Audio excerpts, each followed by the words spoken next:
На пачатку 90-х парк Магілёўскага аэрапорта налічваў 21 самолет Як-40. Толькі за один день тут прымалі і адпраўлялі до 26 авіярэйсаў. Апошні вылет магілёўскія пілоты выканалі ў 93-м. Асноўны заробак аэрапорта сёння – сустрэчы і абслугоўванне грузовых самолетаў Ил-76.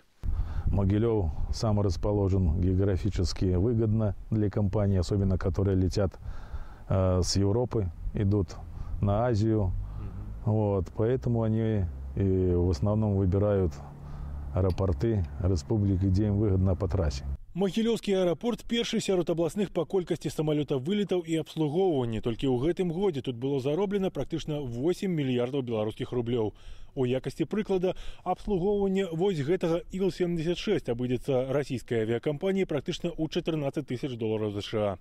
Сустракалі ў магілёўскім аэрапорце і сапраўды знакамітыя, так сказаць, зорныя самалёты. У нашем аэропорту приземлился был самолет российской авиакомпании. Это был июль месяц. Этот самолет действительно, который снимался в фильме «Кандагар», который был угнан в Афганистан, и потом экипаж его назад возвратил в Россию. У наступным годзе ў магілёўскім аэрапорце плануюць завяршыць рэканструкцыю пасадачнай паласы. Пабудаваная яшчэ ў савецкія часы, яна даўно не адпавядае патрабаванням часу. На сегодняшний день полоса она позволяет принимать практически все типы самолетов, включая даже и Антей. Вот. Единственное, что по нагрузке полоса наша более 200 тонн не может принимать самолеты. После реконструкции, когда мы положим еще 2 слоя, практически мы будем принимать все самолеты до 400 тонн без ограничений. Павел Савицкий, Александр Тарасов, Новин Регион.